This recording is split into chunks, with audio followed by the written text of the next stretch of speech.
Садыр Жапаров бир жылдан бери сайрап, какшап, күйүп-бышып жатып, эми гана түшүндүрдү окшойт чыныгы ниетин кайбирлерине. Кайбирлери дале тескери. Ким эле каардуу хандык башкарууну кааласын. Хандык башкарууну кааласа, былтыр эле 6-чакырылыштын депутаттарын таратып жиберип, убактылуу өкмөт түзүп алмакта.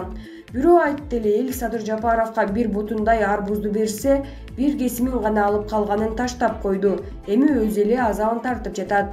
Ошондой эле камчыны колго алып, эскилерге жинденип, ызырынып турган элдин шары менен баарын камап, кууп, качырып, толук өзүнүн бийлигин орнотуп алса болмок деп. Мынчалык кыйналбайт эле адилеттүүлүктү орнотом деп.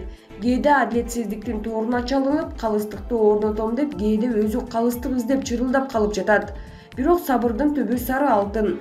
Акыйкатсыздык менен 10 жыл күрөшкөн адамга бир жыл эч нерсе эмес. Эң негизгиси эл жана элиталар деген жараканы жамап жатат. Бөлүнгөндү бүтөп, Кыргызстан баарыбыздыкы, мыйзам баарыбызга бирдей иштеши керек деген түшүнүктү орнотуп жатат. Үмүт бар. Бактыгүл Иманбек кызы.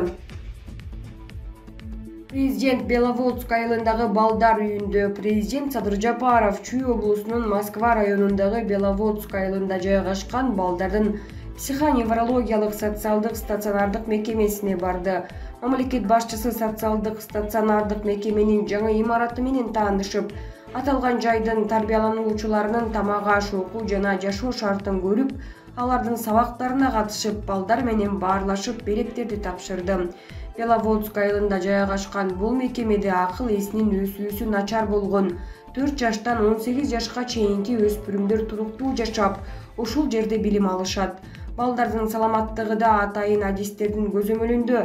Социалдык мекемеге өлкө башчысы барды. Президент социалдык стационардык жайдын заманбап жабдуулар менен жабдылган жаңы имаратын көрдү. Ал тарбиялануучулардын тамак-аш, окуу жана жашоо шарттары менен таанышып, сабактарына катышты. Мамлекет башчысы балдардын тамак-ашына өзгөчө көңүл буруу зарылдыгын белгиледи. Президент балдардын азыгына бөлүнгөн күнүмдүк каражаттын суммасына кызыгып, бөлүнүп жаткан акча өспүрүмдөрдүн дени сак өсүүсү үчүн жетишсиз экендигин билдирди. Өзгөчө балдар тарбияланган бул мекеме өткөн кылымдын 35-жылынан бери иштеп келет. 250 балага ылайыкталган социалдык стационардык жайдын тарбиялануучуларына өзгөчө көңүл буруу керек болгондуктан, сабактар жекече, ошол эле учурда жалпы класстарда окутулат. Бул жайда жашап билим алган ар бир бала айрыкча көңүл бурууну талап кылат. Андыктан балдардын акыл эсинин өсүүсүнө, физикалык саламаттыгына адистер көзөмөл кылып турушат. Президент балдар менен баарлашып, аларга ала келген белектерин тапшырды. Психоневрологиялык социалдык стационардык жай деп аталганы менен билим алып жаткан ар бир бала таланттуу. Президент келет деп балдар жасаган буюмдардан чакан кол өнөрчүлүк көргөзмөсү коюлган. Андан соң президенттин катышуусу менен социалдык стационардык жайдын мугалимдери жана тарбиячыларынын жолугушуусу өттү. Садыр Жапаров мекеменин эмгек жамаатына баа жеткиз эмгеги үчүн ыраазычылык билдирип, алар аткарган иштин маанилүүлүгүн белгилеп, социалдык чөйрөнүн кызматкерлерине колдоо боюнча пландар тууралуу айтып берди. Жолугушуунун соңунда өлкө башчысы социалдык мекемеге финансылык колдоо иретинде 500 000 сомдук сертификатын тапшырды.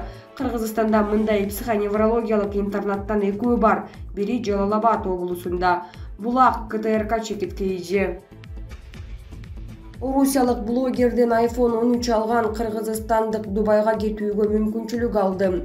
Дава аты менен таанылган орусиялык блогер Давид Манкуян мурда iPhone 13 белек кылган кыргызстандык элемандын жашоосун өзгөртүүнү чечип, аны менен кайрадан жолугушту.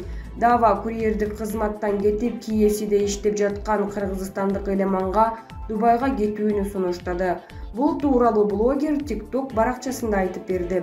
Менин үйүмө пицца жеткирип келип, мен ага телефон белек кылган. Эла, эсиңердеби? Эним бир вариант бар, Дубайга кеткиң келеби? Мен сенин жашооңду өзгөртүүгө мүмкүнчүлүк берип жатам. Киевде иштеп эмес, дагы көп акча чогултушуң үчүн деп Дава элемандан сурады.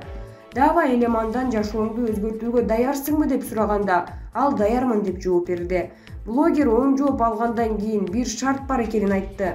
Бирок бир гана шарт бар, эгер чет элдик паспортуң бар болсо, анда азыр дароо бул текчеден ашып чык. Анан биз бирге кетебиз. Даярсыңбы? Мына карагыла, тарых ушинтип жазылат, деди блогер. Видеодон элеман бир аз ойлонгондон кийин текчеден секирип чыгып, кубанганынан Даваны кучактаганын көрүүгө болот.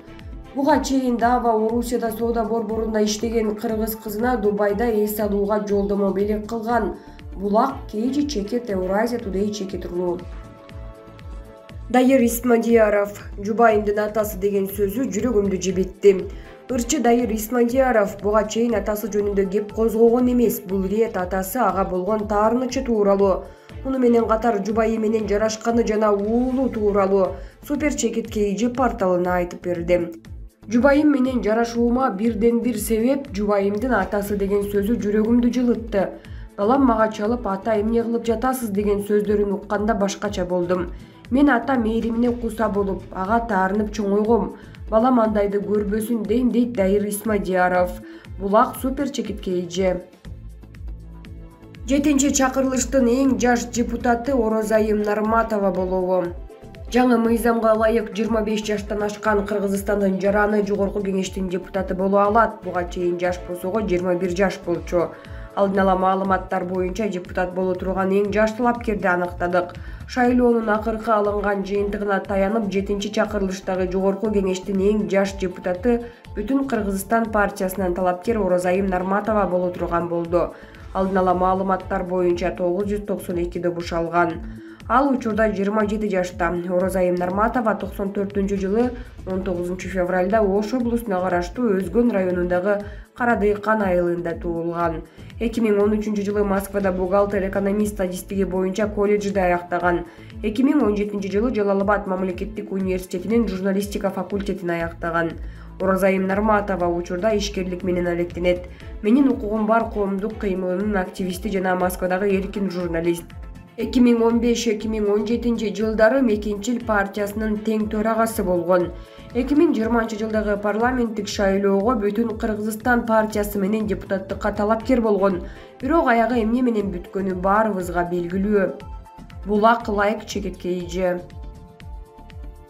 Орусиядагы шахта кырсыгы Владимир Путин министрлер менен болгон жыйында жини келип столду бир койду.